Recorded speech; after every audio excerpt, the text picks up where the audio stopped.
राज्यातले असे काही लोकसभा मतदारसंघ आहेत ज्यावरती भाजपचा बारीक डोळा आहे आणि यापैकीच एक मतदारसंघ म्हणजे बारामती. भाजपने बारामती लोकसभा मतदारसंघात आपले हातपाय पसरवण्याचा पुरेपूर प्रयत्न केला, पण त्यांना अजूनपर्यंत तरी त्यात यश मिळालेलं नाही आहे. त्यामुळे भाजपकडून बारामतीमध्ये ऑपरेशन लोटस केलं जात आहे अशी चर्चा वारंवार ऐकायला येते. पण ज्या नेत्यांच्या माध्यमातून भाजपने पुणे जिल्ह्यात आपलं अस्तित्व निर्माण करण्याचा प्रयत्न केला आहे त्यांना मिळालेलं हे जे यश आहे ते भाजपच्या अपेक्षेपेक्षा फारच कमी आहे. त्यामुळं हे ऑपरेशन लोटस आता फेल झालंय अशी कुठेतरी चर्चा आहे. कित्येक वर्षापासून पुणे जिल्हा आणि त्यातल्या त्यात स्पेशली बारामती हा राष्ट्रवादी काँग्रेसचा गड राहिला आहे.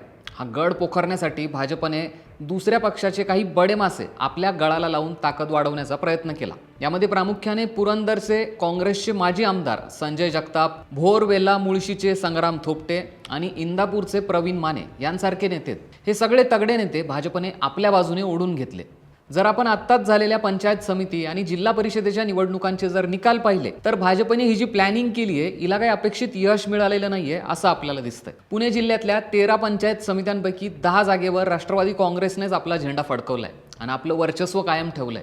तर भाजपला फक्त दौंडच्या एका पंचायत समितीवर समाधान मानावं लागलं. संग्राम थोपटे यांच्या माध्यमातून मुळशी, भोर आणि राजगडावर ताबा मिळवण्याचं भाजपचं स्वप्न हे राष्ट्रवादीने उधळून लावलं. तिकडे पुरंदरमध्ये संजय जगताप यांना आपला प्रभाव हा कायम ठेवता आलेला नाहीये.